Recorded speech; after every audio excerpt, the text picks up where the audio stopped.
Hi குட்டீஸ், இன்னைக்கு Pawan Velan bed time ஸ்டோரிஸில் என்ன ஸ்டோரி பார்க்க போகிறோம் தெரியுமா? குட்டி யானையின் ரகசியம்.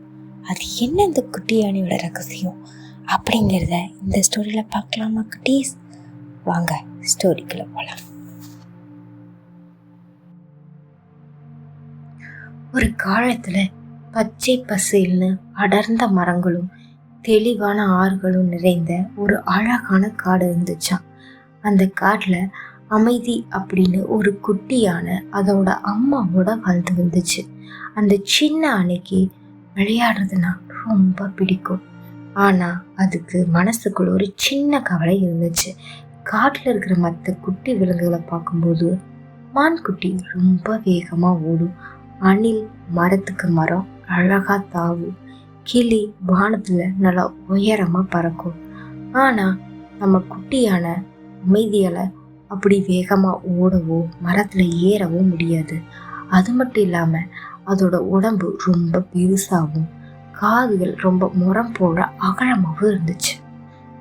ஒரு நாள் ஆத்தங்கரையில் தண்ணி குடிச்சிக்கிட்டு இருந்த அமைதி தன்னோட உருவத்தை தண்ணியில் பார்த்து யோசிச்சு, ஐயோ, என்னோட உடம்பு ஏன் இவ்வளோ பெருசாக இருக்கு, என் காதுகளே இவ்வளோ பெருசாக அகலமாக இருக்கு, மற்ற விலங்குகள் எல்லாம் எவ்வளோ அழகா வேகமாக இருக்காங்க, என்னால் மட்டும் ஏன் அப்படி இருக்க முடியல அப்படின்னு தன்னோட பெரிய காதுகளை நினச்சி ரொம்பவே வருத்தப்பட்டுச்சு.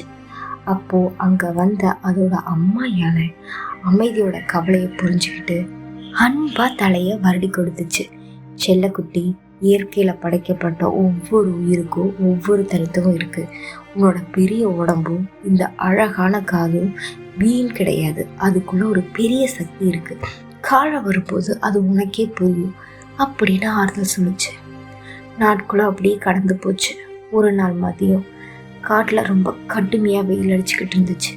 திடீர்னு காட்டில் இருந்த நல்லா காஞ்ச புல்லில் தீ பிடிச்சது. அது பெரிய காடு தீ பரவ ஆரம்பிச்சது.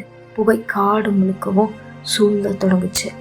அந்த புகை வந்ததால காட்டில் இருந்த குட்டி மான்கள், முயல்கள், அணில்கள் எல்லோரும் பயந்து போய் அந்த பக்கமும் இந்த பக்கமும் ஓட ஆரம்பிச்சாங்க. ஆனால் அந்த புகையில அவங்களுக்கு வழியே தெரியல. போக போக போக வேண்டிய பாதையும் தெரியாம போயிடுச்சு. ஒரு பெரிய மரத்தடியில எல்லா குட்டி விலங்குகளும் பயந்து போய் கூடி நின்னாங்க. காப்பாத்துங்க காப்பாத்துங்கன்னு கத்த ஆரம்பிச்சாங்க. அந்த புகையை பார்த்து குட்டியான அமைதி உடனே தன்னோட பயத்தை எல்லாம் தூக்கி போட்டுட்டு அந்த விலங்குகளை காப்பாற்ற ஓடி வந்துச்சு. சுற்றி புகை ரொம்ப அதிகமாக இருந்ததால விலங்குகளுக்கு மூச்சு கூட விட கஷ்டமா இருந்துச்சு. உடனே அமைதி ஒரு யோசனைக்கு வந்துச்சு.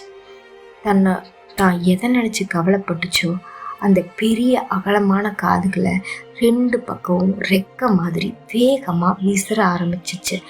அமைதி தன் பெரிய காதுகளை விசிற அங்கே ஒரு பெரிய விசிறிலிருந்து வர்ற ஜில்லுன்னு படத்தை காற்று மாதிரி வீசிச்சு. அந்த வேகமான காற்றுல அங்கிருந்த புகையெல்லாம் காத்தோட காத்தா பறந்து போயிடுச்சு. அது மட்டும் இல்லாமல் தன் நீண்ட தும்பிக்கையால் பக்கத்தில் இருந்த ஆற்றுல தண்ணி அள்ளி ஊற்றி அந்த சின்ன தீயை அணைச்சிடுச்சு. புகையும் விலகிச்சு, வலியும் கிடைச்சு. எல்லா குட்டி விலங்குகளும் பாதுகாப்பாக ஓடி வந்தாங்க. எல்லா விலங்குகளும் குட்டியான அமைதியை பார்த்து, அப்பாடா, உன்னோட இந்த பெரிய காதுகளும் தும்பிக்கையை மட்டும் இல்லைன்னா இன்னைக்கு நாங்கள் புகையில மாட்டி என்ன ஆயிருப்போனே தெரியல, நீ தான் எங்களை காப்பாத்தின அப்படின்னு சொல்லி ரொம்ப நன்றியோட கண்டுபிடிச்சாங்க. அப்பதான் அமைதிக்கு அம்மாவோட வார்த்தை புரிஞ்சது. நம்ம கிட்ட இருக்கிற எந்த ஒரு விஷயமும் தாழ்வானதில்லை, நாம நம்மளை அப்படியே ஏற்றுக்கணும் அப்படின்னு நினைச்சு தன்னோட அகலமான காதுகளை பார்த்து பெருமைப்பட்டுச்சு. சூரியன் மெல்ல மெல்ல மறைஞ்சு அழகான நைட் வந்துச்சு. தீ அணைச்சாச்சு. காடு மறுபடியும் அமைதியாகவும் அப்படி பாதுகாப்பாகவும் மாறிச்சு.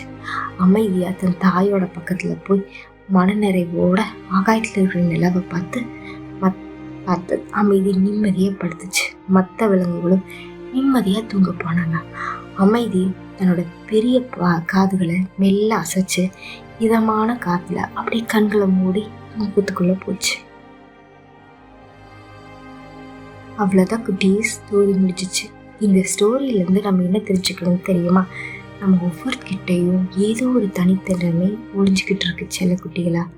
மற்றவங்களோட நம்ம எப்பவுமே கம்பேர் பண்ணக்கூடாது. நாம் நாமளாக தான் இருக்கணும்.